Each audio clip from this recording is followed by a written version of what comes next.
சீர்காழி அடுத்த கொள்ளிடம் புளியந்துறை ஊராட்சியில் பொதுமக்கள் பல்வேறு கோரிக்கைகளை வலியுறுத்தி காத்திருப்பு போராட்டத்தில் ஈடுபட்டனர்.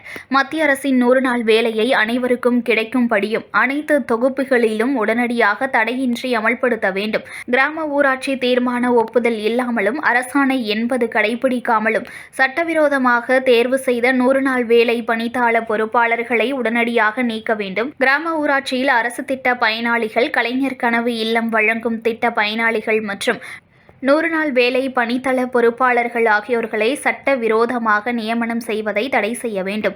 உரிய விதிமுறைகளை பின்பற்றாமல் ஊராட்சி பொதுமக்களின் உரிமைகளை பறிப்பதை மறுப்பதை கைவிட வேண்டும் உள்ளிட்ட கோரிக்கைகளை வலியுறுத்தி 100க்கும் மேற்பட்ட கிராம மக்கள் காத்திருப்பு போராட்டத்தில் ஈடுபட்டனர். இதுகுறித்து தகவல் அறிந்த சீர்காழி தாசில்தார் அருள்ஜோதி, மண்டல துணை வட்டாட்சியர் தரணி, வட்டார வளர்ச்சி அலுவலர் உமாசங்கர், புதுப்பட்டினம் காவல் இன்ஸ்பெக்டர் ஹேமலதா மற்றும் போலீசார் அதிகாரிகள் சம்பவ இடத்திற்கு நேரில் வந்து போராட்டத்தில் ஈடுபட்டவர்களிடம் பேச்சுவார்த்தையில் ஈடுபட்டனர். கோரிக்கைகளை நிறைவேற்றி தருவதாக அதிகாரிகள் உறுதியளித்ததை தொடர்ந்து போராட்டத்தில் ஈடுபட்டவர்கள் கலைந்து சென்றனர். செய்திகளை உடனுக்குடன் தெரிந்து கொள்ள லைக் பண்ணுங்க, ஷேர் பண்ணுங்க, சப்ஸ்கிரைப் பண்ணுங்க, மறக்காம கமெண்ட் பண்ணுங்க.